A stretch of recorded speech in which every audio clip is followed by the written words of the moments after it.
안녕하십니까, 박철우입니다. 오늘도 이렇게 방송을 통해서 여러분들과 IT 직무에 대해서 또 한 분야의 직무에 대해서 또 확실하게 또 한번 알아보는 시간을 가지게 되었습니다. 자, 오늘도 제가 시작하기 전에요. 엊그제 또 만났던 한 친구에 대해서 또 얘기를 좀 해보고 진행하도록 하겠습니다. 이 친구도 이제 4학년 이제 취업 준비생인데요. 지금 인문계 과정을 듣고 있는, 즉 보대학의 이제 지리학과에, 그럼 어떻게 보면 인문계 과정을 가지고 있는데요. 그 친구가 이제 IT 계열로 이제 전향을 해서 하고 싶다라는 의향을 맺히는 게 한 1년 정도가 전이었습니다. 그래서 저한테 와가지고 이제 컨설팅도 받고요, 또 교육도 받고, 또 저와 함께 지금 계속적으로 취업에 매진하고 있는데, 엊그저께는 조금 힘들어 하더라고요. 왜냐하면 자기가 해왔던 그러한 부분들과 또 이 분위기, 또 그리고 뭐 집안, 또 여러 가지 부분들이 다 있어서 아주 힘들어 했었는데, 특히 IT 직무에 대해서 이렇게 계속적으로 찾아왔는데 아직까지도 자기가 어디 분야를 해야 되는지 1년이 넘게 해왔는데도 아직까지도 자기가 어디 직무를 해야 되는지 거기를 못 찾는 이제 그러한 부분들이 있었기 때문에 아주 힘들어하는 부분을 보았습니다. 여러분들은 지금 IT 직무, 제가 지금까지 몇 강의 한 20강의 넘게 제가 드리고 있는데요. 아직까지도 무궁무진합니다. 하지만은 이 중에서도 여러분들이 원하는 IT 직무가 있으셨습니까? IT 직무, 즉 IT뿐만 아니라 여러 분야의 직무들이 있는데요. 여러분이 취업에 그날까지 가시려면요, 분명히 직무라는 것을 빨리 터득을 하셔야 되고 자기가 맞는 직무를 빨리 찾으시는 게 정답이다라고 얘기할 수 있습니다. 그리고요, 이런 직무를 찾기 위해서는요, 여러분이 많은 경험을 하시던가 아니면은 많은 또 간접적인 그러한 부분을 탐색을 좀 많이 하셔야 되는데, 이러한 부분들을 교육이라든지 아니면 이렇게 직업방송을 통해서 여러분들이 찾아갈 수 있겠지만은, 여러분 직접적으로 프로젝트를 진행을 하고 또 거기에 자기가 원했던 직무의 분야의 프로젝트 역할을 한다든지 아니면은 또 그러한 역할을 했던 친구들과 같이 커뮤니케이션을 해본다든지, 이렇게 적극적인 부분을 가져가야지만이 여러분이 성공을 할 수 있는 그러한 부분이라고 생각을 듭니다. 그래서 엊그제 만났던 그 친구한테도 열심히 또 제가 컨설팅 해주면서 이런 얘기를 좀 했었어요. 지리학과를 다니니까 지리학과와 통틀어서 또 IT 역량을 우리가 입혀서 나갈 수 있는 부분이 어딜까 한번 더 생각해보고, 뭐 지리정보 시스템이라든지 아니면 여러 가지 지리학과에서 할 수 있는 이 IT를 입혀서 할 수 있는 부분들이 많기 때문에 거기에 역량을 조금 더 높여서 해보면 좋지 않을까 해서 거기 부분을 찾아보고 있습니다. 여러분들도 이렇게 자기가 원했던 부분이 자기 전공과 다르거나 아니면은 자기 전공과 또 IT를 접목시켜 가지고 융합을 시켜야 되는 부분이 있다면 먼저 전공을 택하시고요. 그리고 그 위에다가 IT를 융합시켜서 또 덧붙여서 역량을 강화시키는 그러한 부분으로 가져가시는 게 여러분들이 찾는 직무가 제일 좋은, 그러한 직무를 찾는 게 제일 좋은 부분이라고 제가 장담을 해드리도록 하겠습니다. 자, 그러면 오늘 여러분들한테 이제 보여드릴 부분은 사물 인터넷 부분입니다. 사물 인터넷 부분은요, 여러분들이 4차 산업혁명 때문에 많이 들었습니다. 그리고 지금 현재에서도 여러분들이 많이 사용하고 있어요. 여러분들이 모르는 부분에서도 많이 사용했기 때문에 그 사용처가 어딘지, 그리고 우리나라에서는 도대체 사물 인터넷이 얼만큼 지금 발전해 있었고, 그리고 사물 인터넷 인력 수급이 얼마 정도 되며, 여러분들이 사물 인터넷에 이제 직무에 가져가시려면 어떠한 역량과 또 어떠한 자격증, 또 어떠한 부분을 가져가야 되는지 한번 알아보도록 하겠습니다. 자, 여러분들 여기 그림을 보시면은요, 여러분들이 자주 쓰시던 이제 핸드폰, 그리고 이제 차량 모습입니다. 그렇죠? 그리고 하나는 냉장고 모습입니다. 여러분들이 어디서 봤냐면 대부분 광고에서 다 봤던 내용들일 겁니다. 첫 번째는 이제 핸드폰 가지고 이제 뷰, 그죠? 왜냐면 앞에 있는 이제 전등이라든지 아니면은 이제 이러한 부분들을 이제 전기 기기들을 이 핸드폰에서 볼 수 있게 만들어주는 그러한 형태고요. 그 다음에 뒤에 위에 나와 있는 자동차 같은 경우에는 직접적으로 자기가 운전을 안 해도 이 자동차의 상태라든지 또 이 자율주행이라든지 이런 부분들 할 수 있게 만들어주는 부분이고요. 그 다음 밑에는 이거는 생각나는데요. 저기 뭐 아버지하고 또 사이인 것 같아요. 그러한 광고도 보셨죠. 그러한 부분에서 나왔던 이 부분이라 생각이 듭니다. 그래서 냉장고에서 직접 레시피를 알려주면서 이 부분을 음식을 만들 수 있게 만들어주는 그러한 광고가 생각이 나는데 그러한 부분에 사용하고 있는 부분들이 다 여러분들이 보고 있던 사물인터넷 부분입니다. 지금 여러분들이 아무리 이제 사물인터넷이 이제 피부에는 닿지 않고 연론 매체나 아니면은 중요하다, 4차 산업혁명이 중요하다라고 얘기만 하고 있어서 이거는 조금 좀 더 뒤처지는 그런 부분이다라고 얘기할 수 있겠지만 아닙니다. 지금 사물인터넷을 여러분들이 직무로 택하실 거면 사물인터넷의 이제 개발이라든지 서비스라든지 또 보안이라든지 여러 가지 부분들이 직무들이 있습니다. 이 부분에서 여러분들이 직무를 택하실 거면 지금 당장 택하시는 게 가장 좋고요. 왜? 사물인터넷에 관련되어 있는 경험을 분명히 이제 지금부터 여러분 하셔야 되고 프로젝트도 지금부터 진행하시는 게 좋지 않을까라는 생각이 듭니다. 왜냐하면 사물인터넷이 우리나라에 그렇게 들어온 지는 그렇게 많이 되지 않습니다. 그리고 우리가 이 대학에 우리가 16개 대학에 한 12개 정도의 대학에서 지금 사물인터넷에 관련되어 있는 이제 과목의 수강을 지금 하고 있습니다. 이제 강의를 하고 있는데 이제 그러한 부분들과 또 하나는 이제 한 대학교에서 사물인터넷 학과라는 것을 만들어서 이제 4년제 대학을 이제 운영하는 이제 그래서 어떻게 보면은 이제 걸음마 단계 전문가들을 이제 양성하는 걸음마 단계라고 할 수도 있는데 그중에 사물인터넷에 관련되어 있는 개발이라든지 서비스 또 보안이라든지 이러한 것들을 이제 직무로 택하실 거면 이러한 걸음마 단계에 있는 부분에서 여러분들도 같이 뜸박질 해가지고 같이 움직이시는 게 취업에 또 사물인터넷 부분에 취업에 성공하는 지름길 아닐까라는 생각이 듭니다. 그리고 하나 또 재밌는 거 볼까요? 자, 이거는 마이너리 리포트 우리가 이 톰 크루즈가 예전에 만들었던 한 10년이 된 것 같아요. 10년 넘은 것 같아요. 그 영화였습니다. 그래서 그 영화에서도 보여줬던 그러한 부분들이 사물인터넷의 한 분야라고 얘기할 수 있습니다. 이 영화를 안 보신 분들은 한번 찾아보셔가지고 마이너리 리포트라는 찾아보셔가지고 한번 보시기 바랍니다. 그러면 사물인터넷이 저렇게 미래 세계에서는 지금 세계에서는 사용될 수 있겠구나라는 것을 금방 알 수가 있어요. TV에서나 영화에서나 이렇게 TV에서나 영화에서나 광고에서나 이렇게 나왔던 그러한 부분들이 우리 현실 속에서 이제 묻어나오는 부분들이 사물인터넷의 덕이다라고 얘기할 수 있습니다. 자, 그래서 이렇게 사물인터넷이 들어갈 수 있는 부분들은 여러 가지가 있습니다. 뭐 비행기도 있고요, 전기전 부분도 있고, 그 다음에 가전제품, 그 다음에 뭐 자전거, 뭐 스마트폰 여러 개 분야에서 그래 사물에 관련돼 있는 부분들. 사물에 관련된 부분들에서는 다 들어간다. 여러분들이 쓰고 있는 그런 부분들에서는 적극적으로 다 들어간다고 생각하시면 좋겠죠. 자, 그래서 4차 산업혁명과 소프트웨어 산업, 즉 IoT에 관련되어 있는 사물인터넷에 관련되어 있는 산업들이 우리 4차 산업혁명과 대입해 봤을 때 어디 부분에 지금 달리고 있는지 한번 짚어보고 넘어가도록 하겠습니다. 여기 보면 2016년부터 지금 시작돼서 2022년까지 지금 예상을 해봤어요. 그중에 IoT가 되어 있는 부분을 쭉 찾으시면 어디에 있습니까? 2007년 후 우리가 사물인터넷이 붐입니다. 그래서 2019년도에 육성이 된다.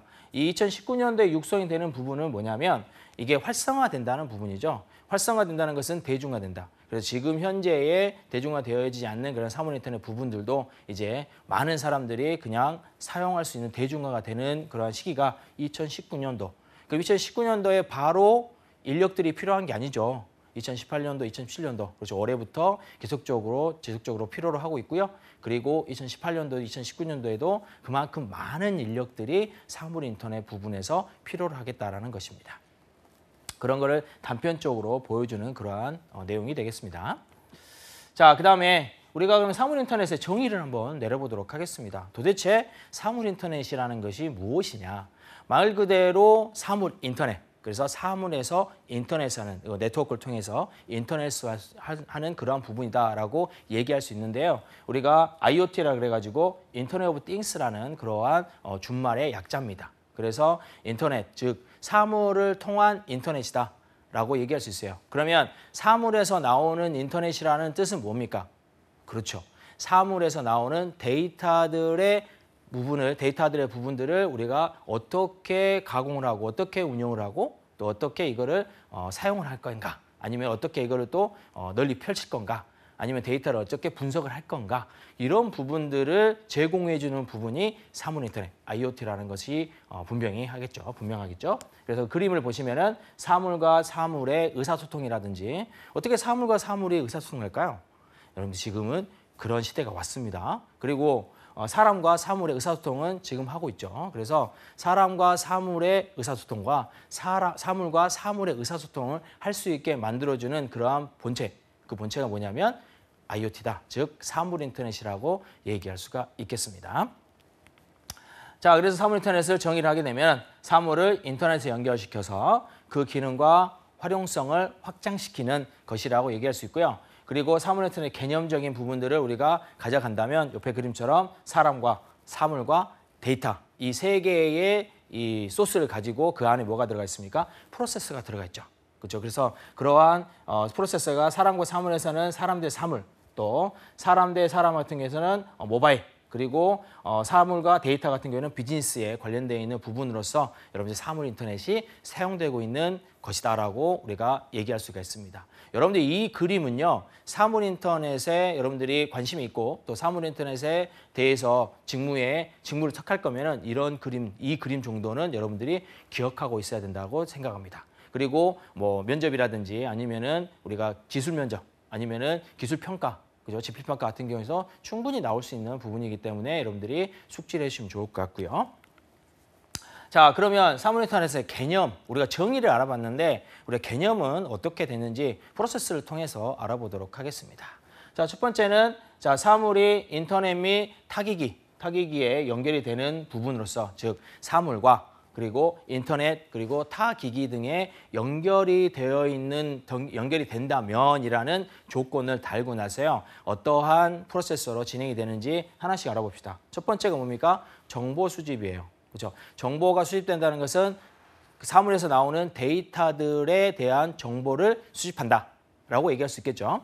자, 두 번째는 수집 정보를 전달하는 부분입니다. 그래서 이렇게 데이터들이 모아졌으면 이거를 뭐 데이터베이스 디바이스에 모으든지 아니면 서버에 모으든지 여러분들이 그렇게 하겠죠. 그러면 이러한 부분들을 어떻게 전달을 할 수 있는지 그런 부분들을 두 번째 단계에서 할 수 있는 부분이고요. 자, 세 번째 단계는 정보의 축적입니다. 이렇게 많은 데이터들이 있는데 그 데이터들을 어떻게 축적을 시키고 어떻게 또 삭제를 시키고 어떻게 또 계속적으로 저장을 할 것인가 이러한 부분들을 얘기하는 게 세 번째 단계라고 얘기할 수 있습니다.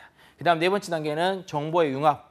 이렇게 모아놨던 데이터들, 즉 사물 인터넷에서 모아놨던 데이터들과 그리고 신규로 들어오는 정보들을 생성하는 그러한 부분들이 여러분들이 봤을 때 어떻게 사물이 인터넷에 연결돼가지고 사용될 수 있는 부분인지 네 번째 단계로 우리가 택할 수가 있겠어요. 이거를 통틀어서 여러분들이 어떠한 형태로 가져가냐면 자동 모니터링. 즉 사물 인터넷에서 가장 많이 하는 게 자동 모니터링입니다. 그렇죠? 그 다음에 측정, 그리고 자동 프로세싱, 그죠? 그리고 제어 등이 이제 이 기기들이 그러면 이것들을 전체적으로 여러분들이 파악을 한다면 어떤 식으로 얘기할 수 있냐면 능동형, 그죠? 능동성이 비약적으로 성장하고 있다라고 얘기할 수 있습니다. 그래서 사물 인터넷의 개념은 사물과 인터넷이 연결됨으로써 그러한 데이터를 사용할 수 있는 그러한 부분들이 능동적으로 비약적으로 성장하고 있다라고 우리가 개념을 잡을 수가 있겠습니다. 됐습니까? 자, 그러면 이러한 사물 인터넷 개념을 우리가 프로세서를 봤는데 그 프로세서를 가지고 지금 하고 있는 부분을 한번 보시면 자, 능동형 충돌받이 시스템입니다. 이거는 지금 현재 우리나라 차에도 지금 옵션으로 우리가 다 진행되고 있고요. 그다음에 옵션뿐만 아니라 이제 이게 기본으로 들어올 수 있는 나날이 또 날들이 올 건데요. 지금 같은 경우에는 여기 나온 것은 도요타입니다. 도요타 회사 같은 건데 우리나라도 기아나 현대나 아니면은 삼성에서도 똑같이 능동형 충돌방 시스템을 만들어내고 있어요. 이러한 부분들이 사물 인터넷의 산물이다라고 얘기할 수 있습니다. 그래서 충돌 위험 경고를 내미고요. 그 다음에 만약에 사용자가 그러한 이 충돌 경고를 냈는데도 멈추지 않는다. 그러면은 자동적으로 자동차에서 이제 엔진 브레이크가 걸려가지고 쓸 수 있게 바로 쓸 수 있게 만들어주는 게 이제 능동형 충돌 방지 시스템이라고 얘기할 수 있습니다. 이러한 것들은 이제 여러분들이 자동차를 사고 또 여러 가지 한다 보면은 이런 시스템은 여러분들이 바로 볼 수 있는데 그게 사물 인터넷 산물이다라고 얘기할 수 있을 정도로 돼야 됩니다. 그리고 이걸 가지고 지금 뭐 현대자동차나 아니면 기아자동차 또 아니면은 삼성자동차 이렇게 여러분들이 국제구치장 회사에 들어가실 때도 이러한 능동형 자동 충돌 방지 시스템 정도는 알고 이런 원리들이 어떻게 돌아가는지 알고 지내가야 여러분들이 면접 보거나 아니면은 아까 기술평가 볼 때도 충분히 활용할 수 있겠죠. 그 다음에 밑에 나온 것은 차량 간 소통 시스템입니다. 이거는 한국도로공사에서 몇 달 전에 아마 발표를 했을 겁니다. 그래서 고속도로에서 이제 고속도로에서 나려고 하는 그러한 사고에 대한 미연에 방지를 하고 싶다. 만약에 방지를 하자라는 시스템의 이제 부분인데 차량과 차량 간의 소통이 계속됩니다. 그래서 사람과 사람과의 소통이 아니라 차량과 차량 간의 소통이 돼요. 그러면은 이 차량과 차량에 소통할 수 있는 매개체는 어디냐면 이제 각 고속도로에 이제 센서들이 다 달려 있고 그 센서들을 통해서 차량과 차량들끼리 이제 할 수 있게 그러면 1차 추돌 말고 2차 추돌, 3차 추돌, 4차 추돌까지는 막을 수 있는 이제 그러한 시스템을 만들어 보겠다라는 것이죠. 그래서 이것도 이제 우리나라에서도 한국도로공사나 아니면 정부 기관이나 이런 곳에서 충분히 지금 하고 있기 때문에 여러분이 사물 인터넷 쪽으로 또 자동차에 관련돼 있는 사물 인터넷 쪽으로 여러분들이 관심을 갖고 있고 또 자동차 회사 즉 현대자동차 그룹이라든지 아니면은 이제 삼성 자동차나 아니면 삼성 그룹이라든지 삼성 자동차 그룹이라든지 삼성 자동차나 아니면 또 저기 다른 외국에 관련돼 있는 자동차 그룹에 여러분들이 관심이 있고 여기에 IT 시스템에 관심이 있다라고 하시면은 이 정도의 시스템은 분명히 머릿속에다가 기억하시고 계셔야 될 것 같아요.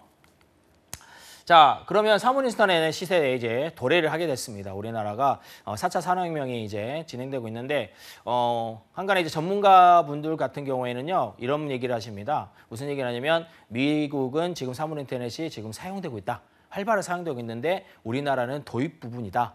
라고 얘기할 수 있는데 제가 보기에도 그렇게 도입 부분이라고 얘기할 수 있겠습니다. 많이 사용되고 있는 것 같지만은 그래도 대중화가 안 돼 있죠. 그렇기 때문에 아직 도입 부분이라고 생각할 수 있는데 그러면 이렇게 사물 인터넷 시대가 도래가 되면서 우리가 어떠한 사물 인터넷의 기능들이 있는지 그런 부분도 좀 알아봐야 될 텐데 자, 사물 인터넷 4가지의 주요 기술들이 있습니다. 이 주요 기술들이 첫 번째가 센싱 기술이에요. 자, 센싱 기술은 여러분들이 이번에 이 아두이노나 아니면은 뭐 라즈베리파이나 이러한 센서를 오픈소스죠. 오픈소스 하드웨어를 이용해가지고 여러분들이 센서에 관련돼 있는 교육들을 받아보셨을 겁니다. 그때 나오는 이제 센싱 기술들인데 스마트 센서에 동작을 해서 단순히 온도나 아니면 습도나 아니면은 가스, 열, 뭐 여러 가지 조도, 위치, 모션 여러 가지가 있습니다. 센서들이. 그리고 이러한 독립적인 정보를 생산을 냅니다. 그래서 실시간으로 생산을 내서 센서가 아닌 프로세서가 이게 내장되어 있는 부분들로 우리가 서로 판단하고 정보를 우리가 교환하고 그다음에 이러한 부분들을 처리하고 이러한 것들이 스마트 센서들을 이용해서 만들어지는 등장하고 있는 부분들이 첫 번째 나와 있는 센싱 기술입니다. 자, 그다음에 사물 인터넷 두 번째 기술 중에 4가지 기술 중에 두 번째는 유무선 통신 그리고 네트워크 인프라 기술을 얘기할 수 있습니다. 이거는 통신 모듈의 기기 탑재에 관련되어 있는 획기적인 확장 부분이에요. 여러분들이 봤을 때 어디 부분을 얘기할 수 있냐면 여러분 스마트폰, 이러한 기기들이죠. 그래서 통신 기기들에 관련된 부분들인데 네트워크 기술 중에 표준 부분이나 아니면은 대역폭 부분이라든지 아니면은 대용량 데이터 통신을 우리가 비용들이 하락하고 있죠. 그리고 빨리빨리 진행되고 있는 것은 여러분이 그냥 지금 느끼고 있을 겁니다. 그죠? 이러한 부분들이 과거에 없었던 가격이라든지 또는 연결 속도라든지 또는 복잡성들이라든지 이런 부분들이 문제가 해결이 되면서 이렇게 낮아지고 또 빨라지고 있다는 것을 여러분들이 아셔야 될 것 같고요.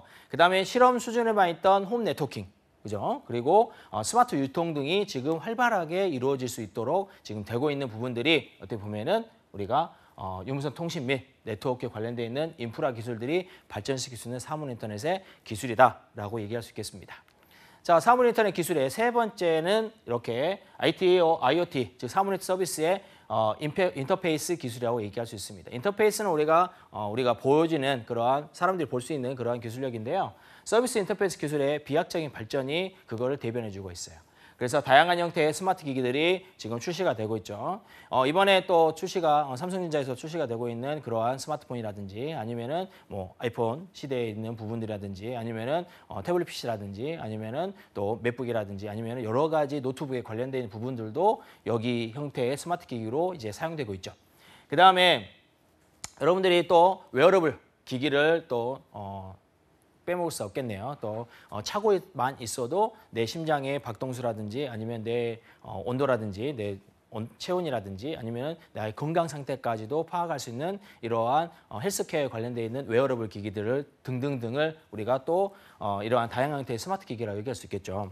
그러한 스마트 기기들이 우리가 데이터들이 저장되고 또 처리되는 그러한 부분들로 또 하나의 인터페이스 기술을 발전시키고 있는 것이 사물 인터넷 기술의 세 번째 기술력이라고 얘기할 수 있습니다. 자, 네 번째 기술입니다. 네 번째 기술은 배터리 기술이에요. 여러분들이 배터리 기술을 하게 되면은 그냥 여러분들이 스마트폰 쓰고 있는데 스마트폰의 이제 배터리 부분이라고 얘기할 수 있지만 배터리는 많은 곳에서 사용되고 있습니다. 여러분이 그냥 상상도 하지 못할 정도의 배터리를 사용하고 있는데 이러한 배터리들이 소형화되고 있고요. 또 이러한 배터리들의 용량이 비약적으로 발전하고 있습니다. 그래서 소형화되면서 용량이 늘어나고 있죠. 이러한 부분들이 예전에는 이 보조 배터리 같은 경우에도 엄청난 크기에 있어야지만이 얘가 대용량이구나 아니면은 조그마면 소용량이구나 이런 식으로 판단했었는데 지금은 소용량이라도 대용량의 이제 소량이라도 대용량의 이제 그 용량들이 다 이제 그 배터리의 수명들이 이제 들어가 있는 부분으로 우리가 발전하고 있죠. 그러다 보니까 사물 인터넷 센싱, 통신 기술들 또는 연산을 하기 위해서 필수적으로 필요했던 그러한 부분들의 이 배터리의 효율성이라든지 또는 작업 시간이나 크기, 형태 등을 우리가 크게 개선할 수 있는 이러한 기술력들이 발전하게 됐는데 이게 바로 사물 인터넷의 네 가지 기술 중에서 네 번째 기술인 우리가 배터리 기술이라고 얘기할 수 있습니다. 자, 여러분들이 몰랐던 기술력들이 저쪽 나오고 있죠. 그래서 사물 인터넷의 기술력이라 하면 우리가 이렇게 네 가지 기술력이라고 우리가 이 머릿속에다가 각인을 좀 시켜주면 좋을 것 같아요. 자, 그러면 사물 인터넷과 IT 산업에 대한 부분들을 우리가 알아볼 수밖에 없는데요. 자, 사물 인터넷 시장 규모는 지금 2009년부터 2015년까지 2020년 이렇게 지금 각 기업마다 그죠? 각 기관마다 이렇게 나타났는데 우리가 30배 증가 또는 7.9배 증가 또 26.6% 증가 이렇게 글로벌 시장이라든지 아니면 또 국내 시장 규모라든지 여러 가지 부분들을 뒷부분에 가서 제가 자세하게 또 말씀을 드릴 텐데요.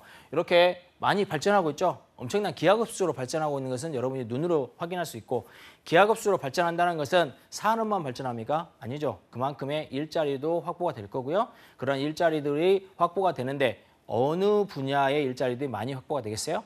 당연하죠. IT 분야의 산업이 그만큼 많이 확보가 되겠죠. 자, 그러면 사물 인터넷 신규 사업들이 이제 출현하고 있습니다. 여러분들이 알아야 되는 그러한 부분이겠죠. 이러한 부분들이 신규 사업이 출현되고 있기 때문에 거기에 신규 인력들이 필요하게 되는 거고요. 첫 번째가 스포츠 헬스케어입니다. 자, 스포츠 헬스케어의 웨어러블 디바이스들이 많이 발전하고 있죠. 제가 방금 전에도 말씀드렸었죠. 내가 차고만 있으면 심장 박동수라든지 아니면 체온이라든지 이런 부분들 전체적으로 알 수 있는 그러한 부분이다. 그래서 사용자의 건강 상태, 그다음에 운동 상태 등을 파악을 해서 우리가 그거를 직접적으로 전담 의사라든지 아니면은 또 데이터로 만들어서 사용자한테 보내주면서 지금 어디가 잘 운동되고 있다, 아니면 잘 작동하고 있다, 아니면은 어디가 고장났으니까 병원을 가보시라. 뭐 이런 식으로 얘기할 수 있는 그러한 스포츠 헬스케어의 산업 부분에 웨어러블 기기가 있고요. 그다음에 전력 산업 부분입니다. 전력 산업 부분은 스마트 그리드예요. 자, 그림이 조금 작게 나와서 여러분들이 파악이 좀 힘들 텐데, 자, 전력회사 같은 경우에는 이러한 스마트 그리드 형태 통해서 에너지 사용량을 급격하게 이제 떨어뜨립니다. 대신 효율성을 높여주죠. 그래서 효율성을 높여주면서 그러한 부분들의 자동 측정을 통해서 자동적으로 요금을 청구하고 또 요금도 자동적으로 이체를 시키는 그러한 부분들까지 나올 수 있는 스마트 그리드 형식의 부분들이 사물 인터넷에서 활용되고 있습니다. 그 다음에 세 번째는 유통산업이에요. 스마트 카트. 자, 스마트 카트는 여러분들이 대형 마트에서도 본 적이 아직은 없을 겁니다. 제가 돌아다녀도 스마트 카트는 아직 본 적이 없는데 일단은 스마트폰에서 구매 목록을 이제 다운로드 한다든가 아니면은 관련 쿠폰을 자동 검색한다든가 뭐 이런 부분들이 전혀 있을 수 있고요. 그 다음에 홍보. 아니면 매장 내 위치 기반까지 다 카트에다가 집어넣어가지고 진행할 수 있게 만들어 놓은 게 우리가 스마트 카트 이 부분이라고 얘기할 수 있겠습니다. 그 다음에 생활용품 부분입니다. 자, 생활용품 부분은 스마트 전구 부분이에요. 그래서 이 전구도 마찬가지로 와이파이 연결을 통해서 우리가 조명 색깔이라든지 아니면 타이머를 이용해서 조명을 끄고 조명을 또 어떻게 합니까? 알람을 하고 또 외부 소리에 의해서 또 제어를 시키고 또 사람이 들어오면 바로바로 조명이 켜지고 꺼지고 하는 그러한 자동 시스템을 얘기할 수 있겠죠. 그래서 이러한 무선 조명 시스템도 우리가 사물인터넷의 한 분야다라고 얘기할 수 있습니다. 그래서 여러분들이 생각했을 때 스포츠, 그다음에 전력, 그다음에 유통, 생활 등의 모든 분야의 사물인터넷에 관련되어 있는 부분들이 지금 나오고 있다고 얘기할 수 있겠어요. 자, 그래서 사물인터넷 신규 사업 출현 부분에서 2011년부터 2017년까지 쭉 우리가 통계를 내보는 부분으로 그래프를 볼 수 있습니다. 자, 30.1%의 우리가 성장률을 보이고 있는데요. 30.1%의 성장률을 보이면서 그중에 그죠? 사물인터넷 그중에 어떤 분야가 가장 많이 급격하게 우리가 크고 있느냐 보면은 빨간색으로 되어 있는 보안 부분입니다. 그래서 오늘 시간에 저희가 사물인터넷 보안 부분은 제가 안 다룰 텐데요. 우리가 다음 시간에는 또 사물인터넷 보안 부분에 대해서 좀 알아볼 텐데 일단은 지금 현재로 사물인터넷의 여러 부분에 대해서 발전을 하고 있지만 사물인터넷 보안 부분이 그만큼 많이 발전하고 있다라는 것이죠. 그래서 주요 산업별 사물인터넷 시장 규모를 보게 되면은 일단은 쭉 올라가는 부분들을 보게 되면 통신이라든지 소비재라든지 이런 부분들을 통해서 사물인터넷이 한국 사회에서도 그리고 글로벌 사회에서도 그만큼 많이 발전하고 있다는 것을 알 수가 있겠습니다. 자, 그러면 사물인터넷 분야별의 규모를 좀 보도록 하겠습니다. 얼마큼의 이제 부분들을 가지고 있느냐, 즉 2020년도에 분야별 사물인터넷 연결수 같은 경우에는요. 가전이나 지능형 빌딩, 수도 또는 자동차, 의료, 스마트 시티, 기타 등등으로 분류를 해가지고 나타났던 것을 보시면은 27%, 즉 지능형 빌딩에서 27%가 나오고 있고요. 그 다음에 가전 부분에 36% 나오고 있습니다. 지금 현재에서도 가전 부분, 냉장고라든지 아니면 세탁기라든지 아니면은 또 다른 가전 제품에서도 IoT 제품이 지금 나타나고 있고요. 정부에서 지금 4차 산업혁명에 관련되어 있는 창업이라든지 아니면은 또 다른 산업의 이제 발전을 보기 위해서 어떤 걸 하고 있냐면 IoT의 가전에 관련된 부분들도 지원해주고 있습니다. 그래서 이러한 부분을 보게 된다면 2020년도에는 사물인터넷 연결수가 이렇게 커지고 있다고 얘기할 수 있고요. 그 다음에 분야별 시장 규모를 보더라도 가전제품이 훨씬 높게 일어난 것을 여러분들 알 수 있을 거예요. 그래서 우리나라도 마찬가지지만 우리나라에서도 사물인터넷에 가장 크게 변화가 있을 부분은 어디다? 그렇죠? 가전 부분이다라고 얘기할 수 있고요. 그래서 여러분들 사물인터넷에 직무에 지원을 하시려면은 가전 부분을 다루고 있는 그러한 회사에 지원하시는 게 가장 많은 확률이 있겠죠. 자, 그다음 사물인터넷의 기업의 자세 등을 제가 5가지로 이렇게 가져와 봤는데 이 사물인터넷의 기업의 자세를 얘기해 주는 것은 뭐냐면 이러한 사물인터넷의 기업들은 이러한 자세를 가지고 있기 때문에 여러분이 이러한 부분들은 숙지를 해놓으면 좋겠다라는 그러한 뜻에서 가져와 봤습니다. 그래서 사물인터넷 기존 경영 환경에 초래할 변혁을 파악하고 그 변화에 대응하자. 그 다음에 두 번째는 사물인터넷에 맞는 새로운 패러다임을 가져가자. 그 다음에 사물인터넷 기반의 사업과 운영 혁신에 관련되어 있는 필요한 역량을 확보하고 그 다음 내부 개발, 외부 협력에 관련되어 있는 전략적인 확보 방안 수립하자. 즉 세 번째가 뭡니까? 그렇죠. 인력 수급에 관련된 부분이죠. 그 다음에 네 번째가 사물인터넷 시대에 관련되어 있는 사이버 보안, 즉 사물인터넷 보안에 관련된 부분. 그 다음에 다섯 번째가 사물인터넷 관련 구현 과제 등등의 인프라와 시스템에 관련되어 있는 부분들을 전제해서 우리가 사업을 일으켜야 된다라는 것을 나타내고 있습니다. 이렇게 5가지가 사물인터넷 시대에 기업이 가져가야 되는 그러한 입장이다라고 얘기할 수 있기 때문에 여러분들은 사물인터넷에 관련되어 있는 직무를 택할 때는 기업이 이 정도의 비전은 가지고 있겠구나라고 바로 판단이 쓰시면 좋겠습니다. 자, 그 다음에 사물인터넷의 시장 규모, 즉 국내 규모를 알아보도록 하겠습니다. 여러분이 해외에도 이제 취업을 원하시겠지만은 당연히 국내에서 많이 취업을 하시겠죠. 그래서 국내 취업 방향을 보시면은 지금 2013년부터 2022년까지 지속적으로 변화가 되고 있습니다. 즉 성장 곡선이 많이 일어나고 있고요. 특히 서비스 및 어플리케이션에서 33.1%, 그리고 시스템 사용자와 이동통신망에서 이제 디바이스 관련된 부분에서 엄청난 이 변화가 일어날 수 있다. 그래서 사물 인터넷, 즉 사물이라는 것은 디바이스에 관련되어 있는 부분이라고도 과언이 않겠죠. 그래서 디바이스 부분이 그만큼 많이 발전을 할 거고요. 그 다음에 그 디바이스에 들어가서 운영할 수 있는, 그 디바이스를 작동할 수 있는 그러한 부분들이 뭡니까? 그렇죠. 앱이나 애플리케이션이 되겠죠. 그래서 사물 인터넷과 이 디바이스와 같이 연동할 수 있는 부분들이 여기 나와 있는 이 서비스 부분이라든지 애플리케이션 부분이라고 얘기할 수가 있겠습니다. 자, 그 다음에 사물 인터넷 시장의 주요 업체들, 우리나라는 어떤 업체들이 주요에 있는지 한번 알아보도록 하는데, 첫 번째는 이제 칩 센서, 그 다음에 모듈 단말 제조 부분 또는 이동통신사 부분, 아니면 플랫폼 부분, 그 다음에 서비스 공급자 부분에서 나눠봤어요.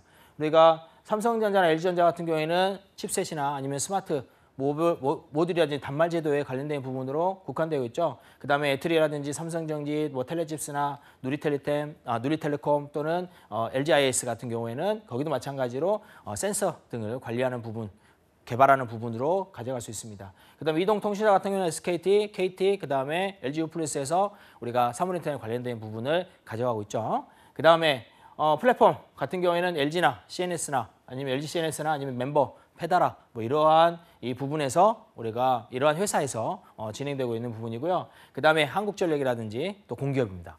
그 다음에 한국도로공사, 아까 여러분들이 말했던 자율형 자동차, 그 다음에 자동차에 센서들을 붙여서 우리가 할 수 있는 부분들, 이러한 부분들이 다 한국전력이라는 한국도로공사에서 할 수 있는 부분들이죠. 그래서 이러한 것들도 사물인터넷 시장의 주요 업체들이라고 얘기할 수 있고요. 그러면 여러분들 공사에서도 이제 뭘 뽑겠습니까?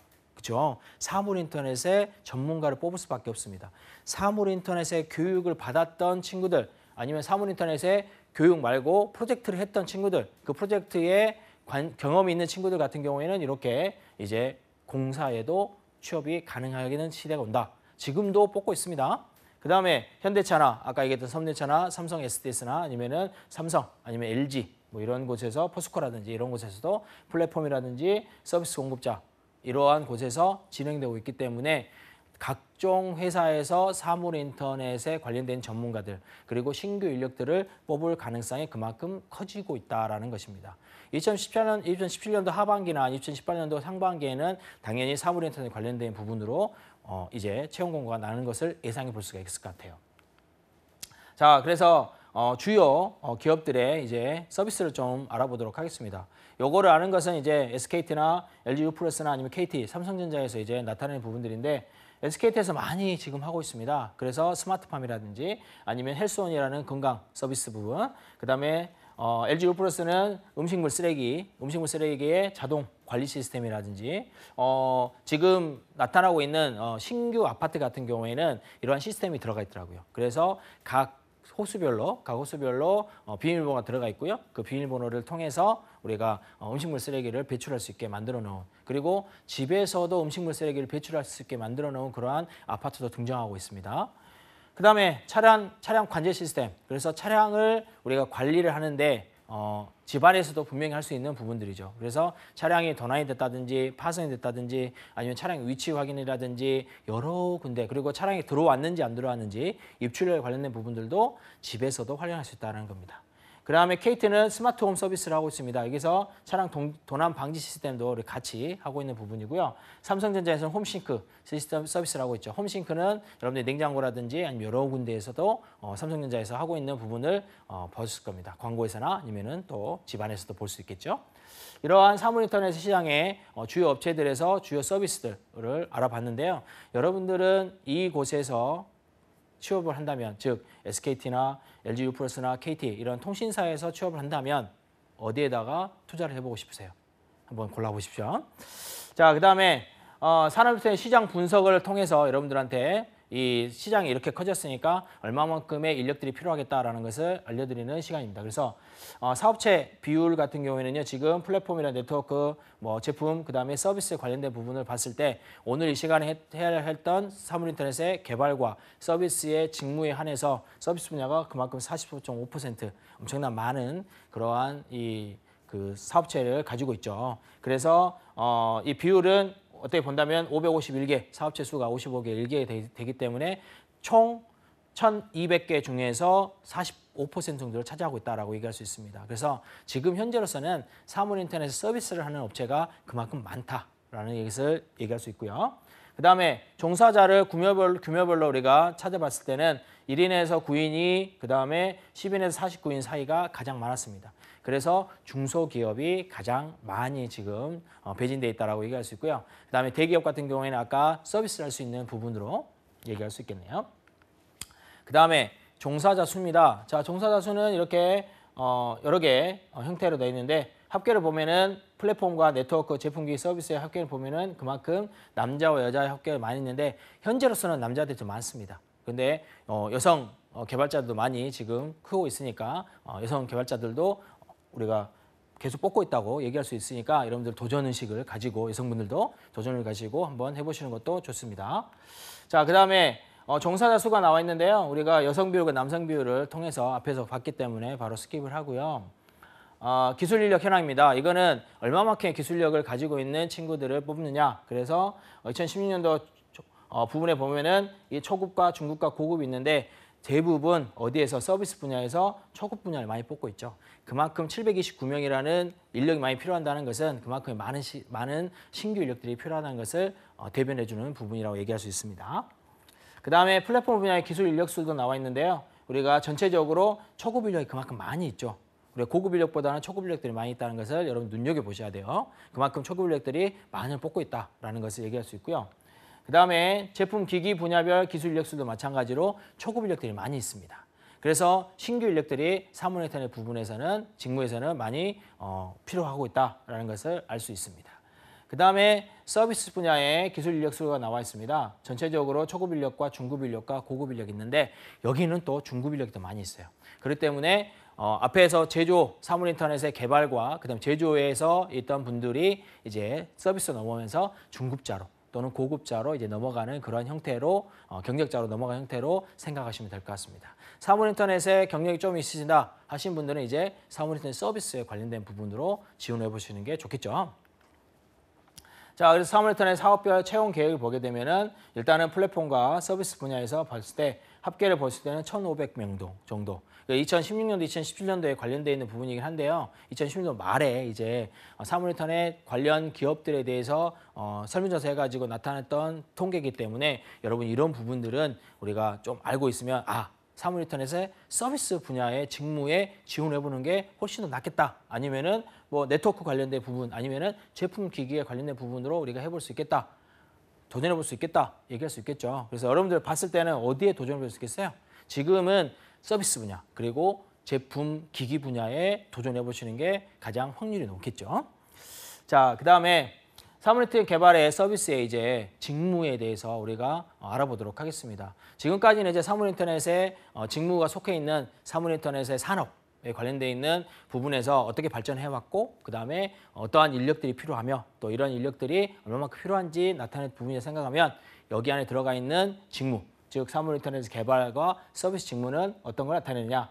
자, 컴퓨터 기계 또는 기기가 사람의 터치 없이 다른 기기와 정보를 주고받을 수 있게 만들어주는 기술력을 개발하는 부분을 우리가 얘기할 수 있는 거고요. 그 다음에 사람의 조작이 개입되지 않고 그 다음에 사물끼리 알아서 관계를 맺는 그러한 부분이라도 얘기할 수 있습니다. 그 다음에 사물과 센서의 통신 기술, 그 다음에 이 통신 기술을 개발하고 이를 통해서 데이터를 주고받을 수 있도록 서비스해주는 직무 자체를 우리가 뭐라 그러냐면 사물인터넷의 개발 또는 사물인터넷의 개발 서비스라는 직무라고 얘기할 수가 있습니다.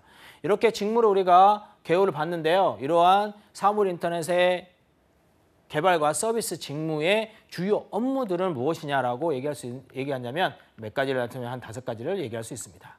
자, 5가지로 얘기한다면 자, 사물 인터넷 센서의 통신 서비스 개발이라든지 또는 센서와 스마트 기기의 결합으로 통해서 개인에게 필요한 이러한 용도로 사용할 수 있도록 개발한다든지 USB 또는 블루투스 이러한 네트워크 환경 인터페이스 기술을 개발한다든지 또는 생체 정보 등을 통해서 네트워크 기반의 전송 시스템을 개발한다든지 이러한 부분들이 사물 인터넷의 개발 서비스 분야의 직무의 주요 업무라고 얘기할 수 있습니다. 자, 그다음에 기초 요구 자격 조건은 마찬가지로 여러분들이 공대를 나오시면 됩니다. 근데 4년제 대학교에 공대를 우대를 합니다. 그래서 컴퓨터공학이라든지 산업공학, 산업공학 이 전문가들이 되게 많이 있습니다. 그래서 이러한 부분들이 계열을 우대하고 있고요. 비전공자의 경우에는 우리가 사물 인터넷 플랫폼 개발 등에 뭐가 있냐면 공부 있습니다. 공부가 아니라 또 양성자 기관이 있어요. 그런 부분에 가서 6개월에서 1년 정도의 수강을 하시면은 충분히 나갈 수 있는 그러한 발판이 있겠죠. 대신 뭐가 있어야 되겠어요? 그렇죠. IT에 대한 집요한 집중력이 있어야 되겠죠. 자, 그다음에 필요 역량의 지식들은 자, 미래지향적이고 도전적인 인재 또는 개발기기의 필요성과 상용화의 가능성을 끊임없이 판단하는 그러한 인재 또는 비판력, 사고, 수리 능력 또는 의사결정 능력, 즉 NCS의 직업 기준 능력 중에서 이 세 가지의 능력을 얘기하는 거고요. 그다음에 평소 아이디어가 다양하고 그다음에 창의적으로 사고하는 인재. 그래서 많은 부분들이 변화가 되고 있습니다. 그래서 그러한 것들을 받아들이고 이거를 창의적으로 되새겨볼 수 있는 그러한 인재들이 필요하다는 거죠. 그다음에 의사소통이 원활해야 되는데 왜? 개발을 하기 때문이죠. 그래서 IT 개발을 하기 때문에. 그리고 원활한 대인관계를 갖고 있고요. 그다음에 개인정보 보안, 그다음에 관련된 윤리의식을 가진 인재들이 여기 사물인터넷 개발과 서비스 분야에서 필요한 인재의 역량이라고 얘기할 수 있습니다. 그래서 직무 전문가 되는 법을 얘기한다면 우리가 정보통신 관련 기술의 지식과 그다음에 사물인터넷 관련된 경험, 그다음에 이런 부분들을 가져가면 좋겠죠. 경력을 중시하기 때문에. 자, 그리고 관련 프로젝트를 참여해서 경쟁력을 확보하는 게 여러분들한테는 숙제입니다. 지금부터 사물인터넷의 개발과 서비스 분야의 직무를 내가 택했다 하시면은 분명히 제일 마지막에 나와 있는 부분을 명심하시고요. 지금 현재 프로젝트를 사물인터넷 관련된 걸 하고 있다 하시면은 굿입니다. 이런 직무에 가져가시려면. 그리고 관련 프로에 참여해서 거기에 어떤 것을 했는지 분명히 해주시기 바랍니다. 그다음에 교육 프로그램이 있는데 어떤 교육 프로그램을 받아야지만이 여러분들이 여기 사물인터넷 개발 직무에 들어갈 수 있느냐 이걸 얘기할 수 있는데 자, 사물인터넷 기반 기술이라든지 또는 아두이노, 서버, 네트워크 통신, 스마트폰 정보 표실 이런 부분들의 교육 프로그램이 있다 그러면 여기에 들어가셔서 교육 받으시다면 사물인터넷 개발에 우리가 서비스의 직무에 도전해 볼 수 있을 것 같아요. 자, 마지막으로 자격증입니다. 자격증은 이거 민간 자격증인데요. 한국 인터넷 사물인터넷 협회가 있습니다. 거기에 사물인터넷 지식능력 검정시험이 있는데 이 부분이 제가 왜 소개를 시켜줬냐면 민간 자격증 하지만요. 3사, 통신사에서 이 권장하는 그러한 자격증입니다. 그래서 3사 통신사의 사물인터넷 관련돼 있는 직원들한테 지금 이 자격증을 따라라고 공고를 하고 있는 상태이기 때문에 여러분이 이 3사 뿐만 아니라 다른 곳에 사물인터넷의 전문가가 된다 그러면 이 자격증을 따시는 게 가장 좋은 방법이라고 생각이 들고요. 그래서 이 자격증의 주요 내용 등은 사물인터넷 개요라든지 플랫폼, 그다음에 네트워크, 그다음에 디바이스 또는 융합기술 또는 사물인터넷 비즈니스 모델까지 모든 분야에 대해서 평가를 하기 때문에 이 분야의 사물인터넷 부분을 가져가면 좋지 않을까라는 생각이 듭니다. 자, 오늘은 이렇게 사물인터넷의 개발과 서비스 부분에 대해서 지금 알아봤습니다. 직무에 대해 알아봤는데 여러분 4차 산업혁명 서비스 분야 중에서 우리가 사물인터넷 부분에서는 아주 많은 부분을 가져가고 있습니다. 빅데이터 또는 클라우드 서비스, 그다음에 여러분들이 보고 있는 여러 가지 부분들이 있는데 이러한 여러 가지 부분 중에 가장 많은 것을 한다는 부분은 사물인터넷 부분이기 때문에 여러분들 여기 직무 지금 오늘 한 거 잘 알아보시고 선택은 여러분들 몫이니까 해보시기 바랍니다. 오늘은 여기까지만 진행하도록 하겠습니다.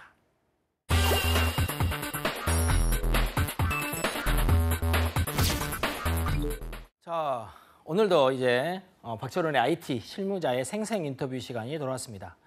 자, 이 시간은요, 여러분들한테 얘기를 해드리지만 지금 급변하고 있는 IT 취업 시장에 꼭 필요한 부분들은 지금 현재의 실무자들이 어떠한 인재들을 필요로 하고 있고 어떠한 프로젝트를 진행하고 있는지 그리고 이러한 프로젝트에서 어떻게 채용을 할 것인지 여기에 대한 따끈따끈한 그러한 정보들이 필요할 거라고 생각이 듭니다. 특히 IT 분야는 그렇죠. 그래서 이런 IT 분야의 따끈따끈한 정보들을 여러분들께 드리기 위해서 IT 실무자의 생생 인터뷰 시간을 계속적으로 지속적으로 하고 있습니다. 그래서 오늘은 어디를 다녀왔냐면요. 자, 신한 데이터 시스템을 다녀왔습니다. 자, 신한 데이터 시스템의 솔루션 사업본부의 대리인 정이땡땡의 이제 친구를 만나고 왔는데요.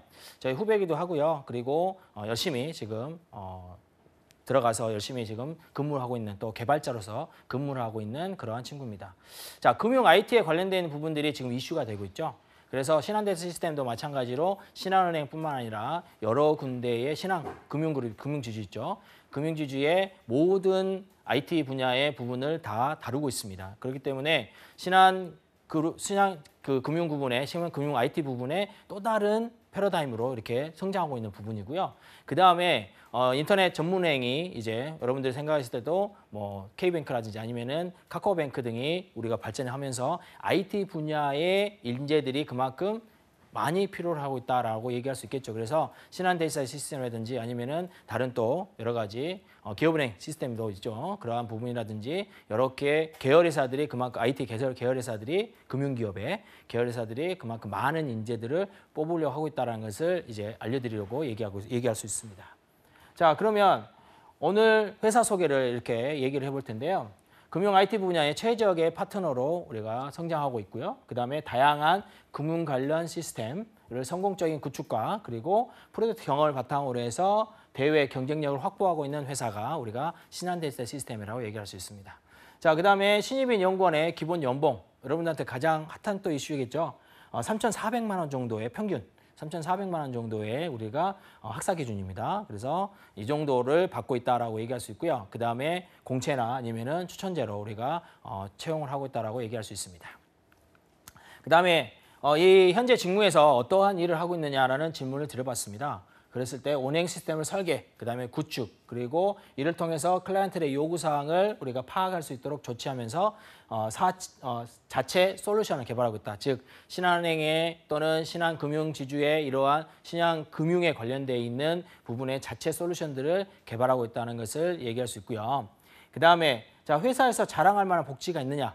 자, 이러한 복지는 자, 종합검진 또는 경조사 아니면 단체 보험 가입 이러한 등등등의 일련의 그 대기업들이 가지고 있는 또 중견기업들이 가지고 있는 또는 중소기업도 있습니다. 그래서 복지 사항은 대부분의 복지를 갖고 있는 회사에 복지를 가지고 있다라고 얘기할 수 있고요. 그 다음에 기타적으로 동아리 활동이라든지 또는 뭐 통신비 지원이라든지 이런 부분들은 지원이 되고 있다라는 것을 얘기할 수 있겠어요.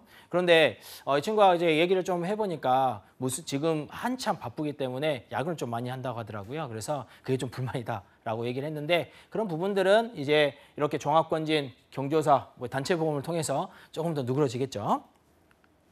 자, 그 다음에 현 부서에서 필요한 신입의 역량에 대해서 무엇을 생각하느냐라는 것을 질문을 던져봤어요. 기본적으로 폭넓은 IT 지식이 있으면 좋겠다. 그리고 높은 관심이 필요하다.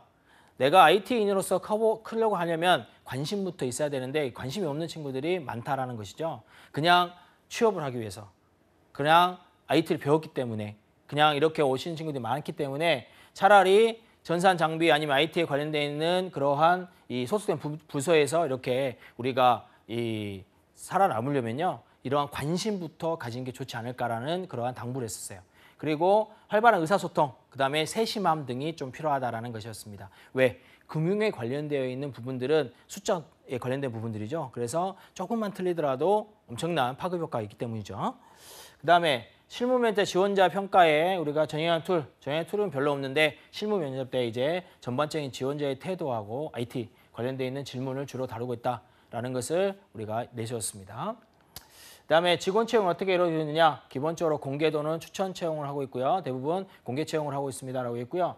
자, 본사의 인재상. 자, 이거는 이제 첫 번째로 우리가 또 좀 바꿔봤는데 본사의 인재상은 어떤 것도 있느냐라고 했을 때 믿음직한 파트너, 그리고 최고의 금융 IT 전문인, 그리고 시너지 창조인, 열정적인 혁신가 등이 이 신한 데이터 시스템의 인재상이라고 얘기할 수 있습니다. 그래서 믿음직하게 내 회사처럼 일할 수 있는 그러한 인재, 그리고 최고의 금융 IT라는 자부심을 가지고 있는 전문가, 그리고 시너지 효과를 크게 나타낼 수 있는 그러한 창조인, 또는 열정적으로 일할 수 있는 혁신가 등등을 얘기할 수 있겠네요. 그 다음에 실무 면접 시에 어떤 면접자가 떨어지나요? 얘기했습니다. 그런 부분에서는요. 기본적으로 회사에 대한 그러한 이 지식이 없는, 즉 회사에 대한 질문을 했는데 아예 대답을 못하거나 아니면 회사의 대표이사의 성함을 물어봤는데 아예 대답을 못하거나 아니면 회사의 지금 현재의 지원했던 직무에 지금 현재 하고 있는 프로젝트가 어떤 거라고 생각되십니까? 라는 그러한 질문에 대답을 못했던 경우에는 분명히 떨어진다고 얘기했고요. 각 부서마다 필요로 하는 기술적인 부분이 있는데 그거는 직무만 파악을 잘하고 오시면 좋겠다라고 얘기했었어요. 그래서 이 부분에서도 당연히 실무자도 직무의 중요성을 또 내세우고 있는 부분이죠. 그 다음에 채용 과정에서 인성과 직무 우선순위를 굳이 둔다면 라고 했습니다. 대부분의 IT 기술자들은 뭘 원하냐면 기술적인 부분을 원하는 직무를 원하고 있었는데 여기서는 또는 인성을 우리가 좀 더 다루고 있다라고 얘기했었습니다. 기술은 배울 수 있어요. 그리고 기술은 또 익힐 수 있습니다. 그리고 빨리빨리 또 가르칠 수 있습니다. 그런데 인성은 못 가르치죠. 그래서 인성이 똑바로 박친 또 커뮤니케이션이 잘 되는 그리고 말을 좀 잘 듣는 또 잘 알아듣는 그러한 친구들이 필요하다라고 얘기했었습니다. 자, 그 다음에 현 부서에 필요한 신입의 마음가짐은 어떤 게 있으면 좋겠느냐라는 질문에 자, 실수를 두려워하지 않으면 좋겠다는 것이죠. 사람은 실수를 많이 합니다. 그런데 이걸 두려워하고 실수 한번 했다고 그거를 또 할까 봐 또 두려워하고 또 적극적으로 배우려는 마음가짐이 없고 이러한 친구들은 좀 배제를 돼야 된다라는 것이죠. 그래서 두려움이 없고 또는 실수에 대한 두려움이 없고 또는 적극적으로 배우려는 마음가짐만 있으면 되겠다. 신입으로서는. 그리고 두려운 마음은 다 있습니다. 그래서 하지만 이러한 도전 의식마저 두려움을 갖는다면 이거는 신입으로서의 마음가짐은 아니지 않을까라는 그러한 대답을 해주셨어요. 제가 생각하기에도 이런 겁니다. 즉 두려운 마음은 다 있어요. 여러분들 다 두렵죠. 그죠? 우리가 잘 어디에 취업할 수 있을 건가? 아니면은 어느 직무를 할 수 있을 건가? 또 취업이 돼서라도 얘가 잘할 수 있을 건가? 이러한 두려움들은 다 있습니다. 그런데 이러한 도전 의식마저 두려움을 느낀다면 그거는 아니다라는 것을 분명히 얘기해 드린 거예요. 그 다음에 지원자들이 경험해 볼 수 있는 프로젝트의 방향은 라고 얘기했었습니다. 자, 지원자의 경험해서 하는 프로젝트 방향은 자, 전산직은 다양한 IT 전공 수업과 그리고 지원자들의 의사소통 부분이 이루어지는 팀 위주의 프로젝트를 하면 좋겠고요. 그 다음에 금융 IT 부분에 대한 부분이기 때문에 금융 지식이 있었으면 좋겠다. 전산 부분이긴 하지만 IT 부분이긴 하지만 금융 지식 부분 그리고 이 금융 IT 직무에 관련되어 있는 프로젝트를 진행하면 좋겠다. 제가 가르쳤던 이 학생들 중에서 우리가 금융 IT 부분에 그리고 금융 IT 실무 부분에 관심이 두고 이렇게 프로젝트 진행하는 친구들이 있었는데 그때 주제가 뭐였냐면 자동 벨 시스템이었습니다. 그 자동 벨 시스템이 뭐냐면 내가 이 창구에 안 가더라도 창구 번호가 있죠. 그 번호가 내 핸드폰에 뜨는 거예요. 그래서 내가 언제 몇 시에 갈 테니까 예약 시스템을 만들어주는 거죠. 창구도 예약을 하고 들어갈 수 있게. 그럼 내가 가서 기다리는 시간이 전혀 없겠죠. 이러한 자동 발급 시스템, 이러한 대기표의 자동 발급 시스템을 앱으로 구축한 친구들이 있었습니다. 그 친구들은 다 금융 쪽에 또는 아니면은 또 개발 쪽에 또 취업이 됐는데 이런 식의 프로젝트를 진행하면 좋겠다라는 것을 제가 또 얘기할 수 있겠네요. 그 다음에 신한은행 모바일 앱을 분석해 봤으면 좋겠다. 그래서 신한은행 모바일 앱이 있죠. 여러분들 쓰고 계십니까?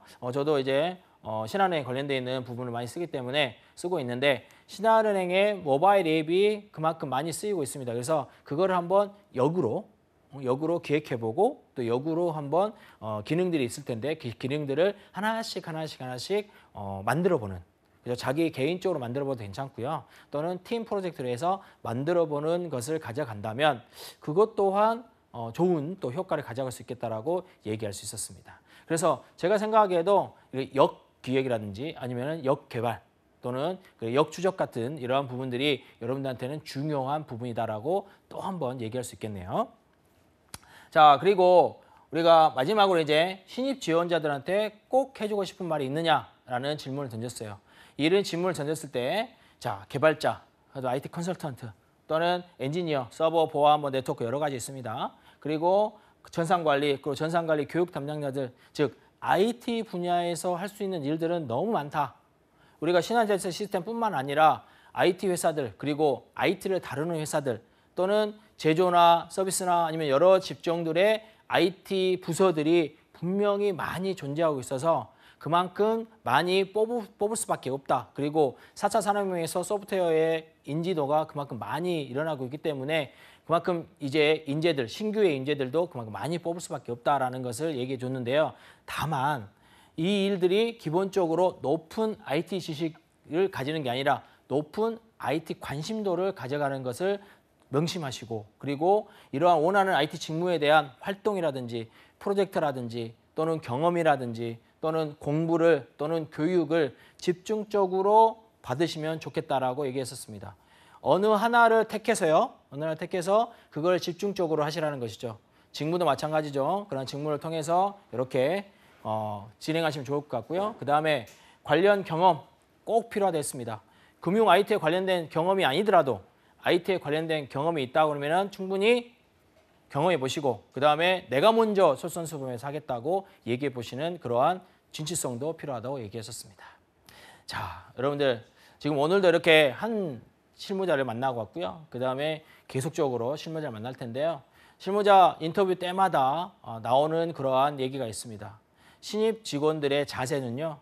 지금 현재 여러분들이 가지고 있는 그 자세가 신입 직원의 자세인지 아니면 신입적인 자세가 아닌지 판단할 수 있는 부분이라고 생각이 드는데요. 제가 종합적으로 얘기한다면 신입은 신입다워야 됩니다. 뭐 귀여움을 가지고 간다는 건 아니지만 신입은 신입답게 또 배우려는 자세도 있어야 되고요. 그리고 그만큼의 경험, 내가 그 직무를 하기 위해서 이만큼의 경험을 했다는 것을 보여줄 수 있는 자신감도 있어야 되고요. 도전의식도 있어야 된다는 것을 명심하시고 여러분들도 지금 현재 제가 말씀드린 부분이 없다라고 하신 분들은 지금부터 다시 플랜을 짜시기 바랍니다. 플랜 A, 플랜 B 여러분들한테는 분명히 있어야 되고요. 그런 부분들이 여러분들 취업의 성공의 지름길이 되겠습니다. 자, 오늘은 여기까지만 진행을 하도록 하겠습니다. 고맙습니다. Check me now, what do you know? I'm head first, all and knows you know it.